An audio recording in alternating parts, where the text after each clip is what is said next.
Кутман таң, урматтуу мекендештер, кыйын абалда жакшы кабар издеген Ак Кеме студиясында сиздер менен Адилет Амангулов, назарыңыздарда таңкы кабарлардын топтому.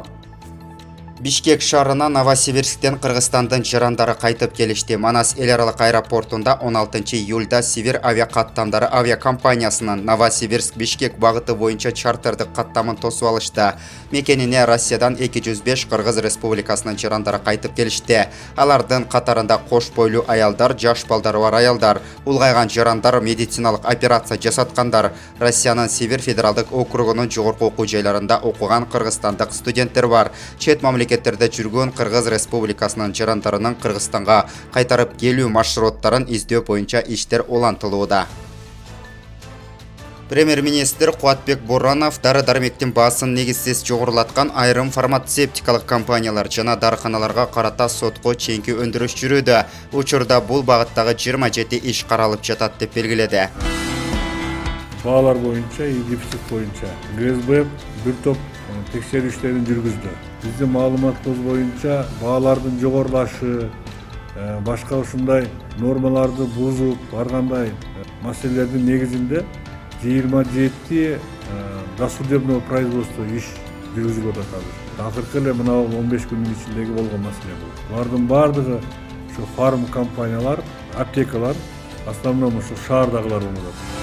Учурда карантиндик талапка ылайык бардык маданий мекемелер жабык бойдон турат. Ошого карабастан иштер онлайн түрүндө аткарылып жатат. Китепканалар интернет ресурстар аркылуу өз иштерин аткарууда. Театрлар 1 августтан тартып жумушка киришет, бирок кырдаалга жараша алардын иш аракеттери дагы онлайн түрүндө уланат. Тактап айтканда, ар бир театрдын коюла турган спектакльдерин алардын өздүк сайтынан көрө аласыздар. Ошондой эле маалыматтарды социалдык баракчаларынан алсаңыздар болот деп билдирди Кыргыз Республикасынын маданият, маалымат жана туризм министри Азамат Жаманкулов.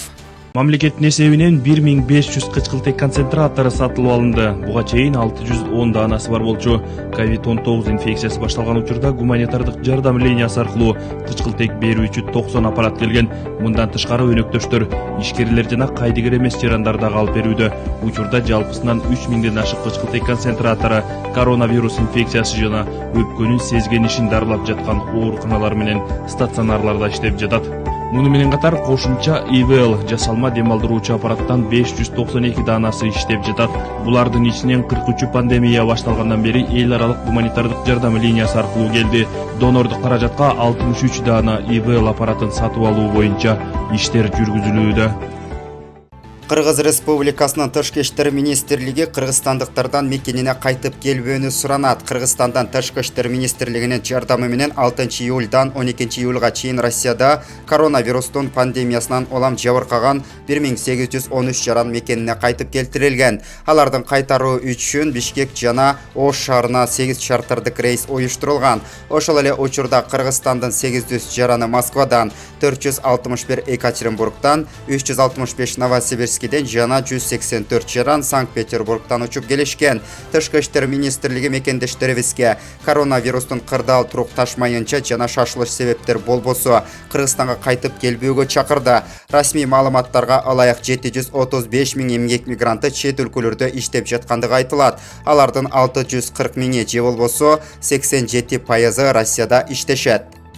Бүгүн дүйнөлүк саламаттыкты сактоо уюму COVID-19 илдетине каршы аракеттенүү боюнча чаралардын алкагында Кыргыз Республикасынын саламаттыкты сактоо министрлигине жеке коргонуу каражаттарын тапшырды. Жеке коргонуу каражаттарынын партиясы 46 200 бет коргоочу калканышта, 14 600 коргоочу көз айнекти, 57 000 халатта, 150 000 KN95 сериясындагы респиратордук бет капты өзүнө камтайт. Кыргыз Республикасынын саламаттык сактоо министрлиги жеке коргонуу каражаттарын өлкөдөгү 20дан ашык ооруканага бөлүштүрүүнү пландады. Кыргыз жарандары үчүн пневмония жана COVID-19 илдети менен ооруган бейтаптарды бекер дарылоо тууралуу чечим кабыл алынды. Бул тууралуу милдеттүү медициналык камсыздандыруу фондунун төрагасынын орун басары Акылбек Калыков брифингде маалымдады. Коронавирус инфекциясынын жайылышы менен күрөшүү жана анын кесепеттерин жоюуда медицина кызматкерлерди камсыз кылуу үчүн алардын эмгегине акыйкат акы төлөө чечими кабыл алынды. Анда пневмонияны дарылап күндүзгү стационарларда иштеп жаткан дарыгерлерге дагы компенсациялык төлөө төлөөлөр жүргүзүлөт. Жыл башынан тартып республикалык бюджеттен фонддун бюджетине компенсациялык төлөмдөргө кошумча 233 миллион 700 миң сом бөлүнгөн. Ошондуктан бардык медицина кызматкерлерине компенсациялык төлөмдөр толук көлөмдө жүргүзүлгөн. Дары-дармектерден баасын негизсиз жогорулаткан айрым фармацевтикалык компания жана дарыканаларга карата сотко чейинки өндүрүш иштери жүрүүдө. Бул тууралуу республикалык штабтын жыйынында айтылганын өкмөттүн маалымат кызматы кабарлайт. Ага ылайык учурда бул багытта 27 иш каралып жатат. Штабтын жыйынында өкмөт башчы дарыканалардагы бааны текшерүү үчүн экономикалык кылмыштарга каршы күрөшүү боюнча мамлекеттик агенттигинде рейд жүргүзө турган жумушчу топ түзүлгөнүн баса белгиледи. Аталган кызмат дары саткандарды текшерген учурда айрым фармакомпаниялар менен дарыканалар медициналык каражаттардын баасын негизсиз жогорулаткан, кассалык аппараттарды атайлап иштетпеген учурлар аныкталды. Ал тургай кампаларды тинтүүдө адамдардын өмүрүн сактап кала турган дары-дармектерден катылып турганы маалым болду. Бул боюнча сотко чейинки өндүрүш иштери жүрүүдө. Мындай фактылар өлкөдө өзгөчө Бишкек шаарында медициналык каражаттардын дефицитине алынып келинип жатат. Ошондуктан тармактык мамлекеттик органдар бул багыттагы жумуштарды күчөткүлө деп тапшырма берди Боронов. Премьер-министр бейтаптардын өмүрүн сактап калуу үчүн дарылоонун сапатын жакшыртуу керектигин баса белгилеген. Кыргызстан мусулмандар дин башкармалыгы муфтият жарандарды мечиттерге келгенде санитардык эрежелерди так сактоого чакырды. Бул тууралуу муфтияттын сайтында жазылды. Мечитке келип намаз окууну каалагандар үчүн талаптар сөзсүз беткап болушу керек. Мечиттерде дезинфекция каражаттары жана кишилердин дене табын текшерүү жүргүзүлүшү керек. Адамдардын ортосунда 1,5 метрлик аралыкты сактоо зарыл. Кол алышып, кучакташып көрүшүүгө тыюу салынат. Балдар, кары-картаңдар жана ооругандардын мечитке келиши талап кылынбайт. Ошондой эле муфтият жарандарга төмөнкүлөрдү сунуштайт.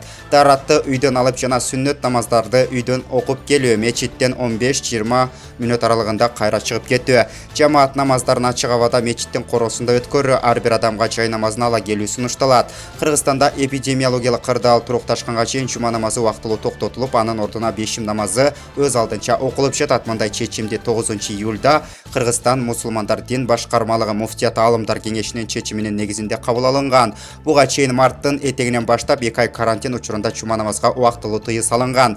Майдын аягында карантин эрежелери жумшаргандан кийин жума намазга уруксат берилген болчу.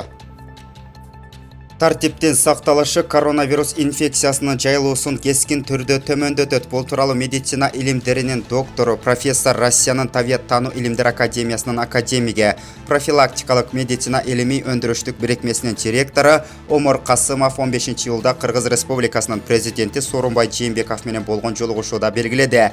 COVID-19 жайылуусун алдын алуу боюнча Омор Касымов эпидемиологиялык жагымдуу абалды кармоого жана калк арасында өлүм көрсөткүчтөрүн төмөнкү деңгээлде сактап калууга мүмкүн болгон. Грузиянын, Балтика жана ошондой эле Скандинавия өлкөлөрүнүн жакшы тажрыйбаларын белгиледи. Биринчи кезекте тартипти сактоо керек, социалдык аралыкты кармоо, колду жуу, коргоочу бет каптарды кийүү, ошондой эле инфекция жуккандарды жана алардын жакындарын өзүнчө бөлүп обочолонтуу зарыл. Бул чараларды сактоо менен инфекциянын жайылышы 15% азаят деп белгилейт. Соңку аптада Өзбекстандын дарыканаларында вируска жана суук тийүүгө каршы препараттардын тартыштыгы жаралды. Айрым дарылар эпидемияга чейинки баасынан 3-4 эсеге кымбат сатылууда. Президент Шавкат Мирзиев дарылардын 3 айлык резервин түзүүнү тапшырды. Канча каражат керек болсо беребиз, бирок дары кымбаттап кеткенде эл наразы болот. Биз муну катуу көзөмөлгө алышыбыз керек. Дагы бир жолу айтып коеюн. Биздин резервде баары бар, жогун алып келебиз. Ошол эле маалда дарыларды жерлерге жеткирүүдө кыйынчылыктар жаралууда. Ар бир аймакта баа ар башка, ошондуктан резерв түзүп баага көңүл бурушубуз керек, деди Мирзиев. Коронавирус пандемиясына байланыштуу Тажикстан менен Кыргызстандын чек арасындагы көзөмөл күчөтүлдү. Бул тууралуу Тажикстандын Бободжан Гафуров районунун акими Зариф Назири 15 июлда билдирди. 21 апрелде чек ара жабылгандан кийин транспорт каражаттары өтпөсүн деп 17 көзөмөл өткөрмө бекетинин тушуна ангектерди казганбыз. Андан соң жарандар өз алдынча Кыргызстандын аймагына өтүп, андагы май куюучу жайларынан бензин сатып албасын деп 250 видео көзөмөл камераларын орноттук. Азыр чек ара күнү түнү көзөмөл көзөмөлдү, деди район башчысы. Жергиликтүү тургундардын айтымында эки өлкөнүн Хожент Эсфара жолунун ортосунан өткөн чек ара бөлүгөн. Милиция кызматкерлери көзөмөлдөп турушат. Алар өз аймагында жүргөн коңшу өлкөнүн жарандарын кармап 14 күндүк карантинге алууда. Кыргызстандын Лейлек району менен чектешкен Бобожон Гафуров районунда апрелдин аягынан бери 234 тургундан коронавирус табылып, 4 бейтап каза болгон. Балашихада полиция формасындагы мас адам кассанын жанынан бир нече бөтөлкө алкогол ташып өтүүгө аракет кылган. Анын шымына курдун астына жашырган жеринен кассир байкап калып кармаган. Шылуунду байкап калгандан кийин сатып алуучу ППСчилерди чакырам деп коркуткан. Ойлонбостон кассир дагы чакырууну сунуш кылган. 305 рублей.